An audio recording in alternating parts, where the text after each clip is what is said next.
देखिए, यहाँ तक भारतीय जनता पार्टी के नेतृत्व की एनडीए सरकार का प्रश्न है। हम 2047 तक भारत को एक विकसित भारत बनाने का संकल्प लेकर आगे बढ़ रहे हैं। और मैं मानता हूँ कि जो कांग्रेस का चुनावी घोषणा पत्र जारी हुआ है, वह यदि वह कहा जाए कि वह भारत को पीछे ले जाने वाला है, तो यह कहना भी अतिशयोक्तिपूर्ण नहीं होगा। यदि मैं डिफेंस की बात करूं, तो मैं पूरे विश्वास के साथ मैं कहना चाहूँगा, देशवासियों को बताना भी चाहूँगा कि रक्षा क्षेत्र में भारत ने काफ़ी मजबूती हासिल की है। सारी बातों को छोड़ दीजिए, केवल जो भी हथियार, जो वेपन्स, मिसाइल्स, टैंक, गोले, एमिनिशंस जो हम दुनिया के दूसरे देशों से इंपोर्ट करते थे, आयात करते थे, आज भारत की यह स्थिति हो गई है कि 2014 में जहाँ पर केवल 600 करोड़ रुपए का भारत एक्सपोर्ट करता था डिफेंस आइटम्स का, आज वही भारत डिफेंस आइटम्स का 21,000 करोड़ रुपए से अधिक का एक्सपोर्ट कर रहा है। और मैं देशवासियों को यह भी बतलाना चाहता हूं, कुछ ही महीनों में और अधिक जानकारी लोगों को प्राप्त होगी कि हम कितना और एक्सपोर्ट आगे करने वाले हैं।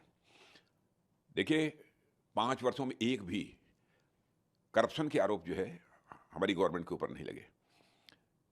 जबकि रक्षा से संबंधित जो सौदे होते थे पहले, उसमें आपने देखा होगा कि कांग्रेस की गवर्नमेंट पर करप्शन के भी आरोप लगे हैं। सारी दुनिया ये देख रही है कि भारत सचमुच आर्थिक दृष्टि से भी एक विश्व की ताकत लगातार बनता जा रहा है।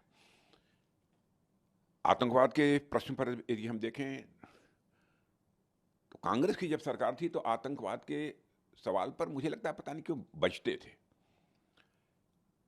और केवल देश की जनता को कहते थे कि इस प्रकार की आतंकवादी वारदातें तो देश में छोटी मोटी होती रहती हैं। लेकिन आपने देखा कि मोदी जी के नेतृत्व की यह सरकार ने आने के बाद कितनी मजबूती के साथ, कितनी गंभीरता के साथ इस आतंकवाद के संकट को लगभग समाप्त कर देने में कामयाबी हासिल की है। पहले देश के कई राज्यों में इधर उधर की बराबर आतंकवादी घटनाएं होती रहती थी, समाचार पत्रों में खबरें सुनने को मिलती थी।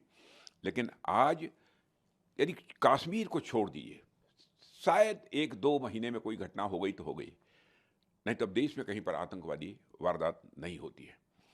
उसका कारण है, पड़ोसी देशों को भी एहसास है कि भारत पहले का भारत नहीं है।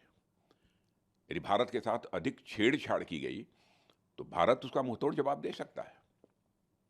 सब मिला जुलाकर मुझे कहना हो कि कांग्रेस के घोषणा पत्र के संबंध में तो यह रिग्रेसिव डॉक्यूमेंट है, इसे प्रतिगामी डॉक्यूमेंट कहेंगे। और भारतीय जनता पार्टी बराबर जब घोषणा पत्र जारी करती है तो उसका घोषणा पत्र एक प्रोग्रेसिव डॉक्यूमेंट होता है। दोनों के बीच एक मौलिक अंतर यह है।